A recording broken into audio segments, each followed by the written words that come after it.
এরপরে 5 নম্বর সোনালী সময় সেটি হলো একটি গুরুত্বপূর্ণ দোয়া, যেটিতে আল্লাহ তাআলার বড়ত্ব, আল্লাহ তাআলার প্রশংসা এবং আল্লাহ তাআলার পবিত্রতা বর্ণনা করা হয়ে থাকে।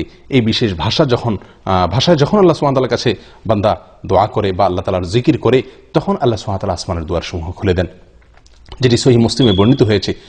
আব্দুল্লাহ ইবনে আমর রাদিয়াল্লাহু তাআলা বলেন, একবার নবী সাল্লাল্লাহু আলাইহি ওয়াসাল্লাম সালাত আদায় করছিলেন সাহাবীদেরকে নিয়ে। পিছন থেকে কেউ একজন একটি দোয়া পাঠ করলেন।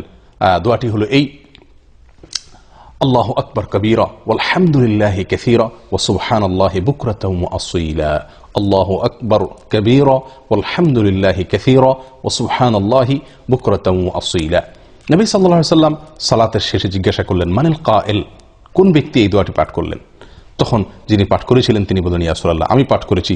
নবী সাল্লাল্লাহু আলাইহি ওয়াসাল্লাম তখন বললেন, আমি আশ্চর্যান্বিত হয়ে গেছি, তোমার এই দোয়া পাঠের পর আল্লাহ সুবহানাহু ওয়া তাআলার পক্ষ থেকে আসমানের সমস্ত দুয়ার সমূহ খুলে দেওয়া হয়েছে।